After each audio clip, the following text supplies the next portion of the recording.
You were never supposed to exist this long. Not as a species. Not like this.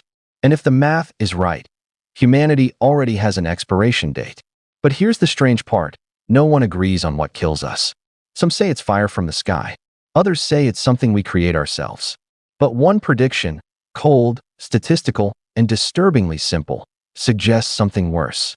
We might just run out of time.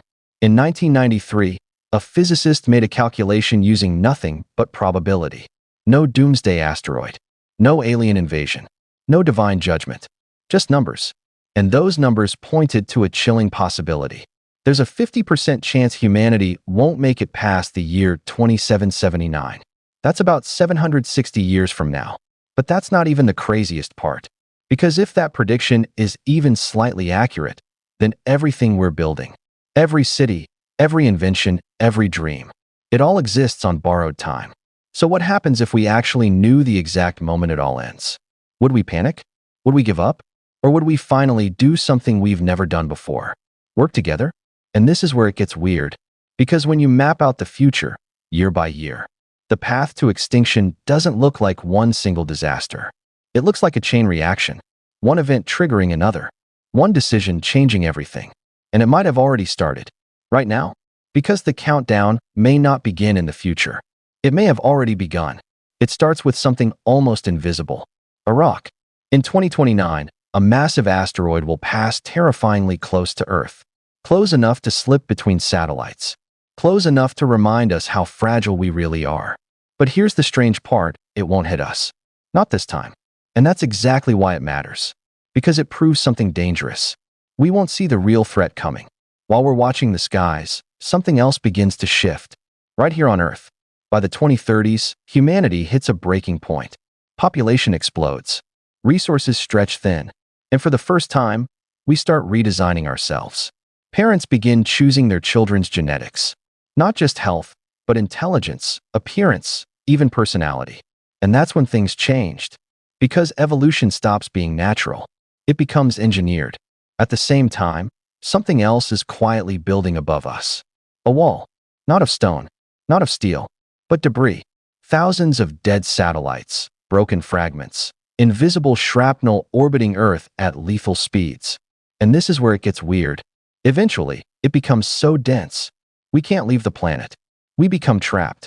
A civilization advanced enough to reach the stars, locked inside its own orbit. Unless we solve it, unless we clean it, unless we escape. But even if we do, something far worse is already unfolding below.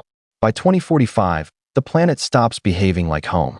Temperatures rise past the point we once called safe. Not gradually, not gently.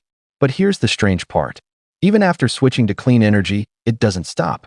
The damage is already in motion. Oceans warm. Forests collapse. The Great Barrier Reef, almost gone. The Amazon, barely breathing. And that's when things changed. Because extinction doesn't arrive all at once. It trickles in, one species at a time, until suddenly, millions are gone. By 2056, Earth becomes something unfamiliar. Storms don't come, they attack. Heat doesn't rise, it suffocates. Entire regions become unlivable. Hundreds of millions are forced to run, not for opportunity, but survival. And this is where it gets weird. Because while the planet is breaking down, humans begin upgrading themselves. By 2080, biology is no longer a limit. Artificial organs, synthetic blood, brain implants. We don't just use technology anymore. We become it. And that sounds like the solution, right? Stronger bodies, smarter minds, longer lives. But that's not even the craziest part. Because the more we evolve, the less human we become.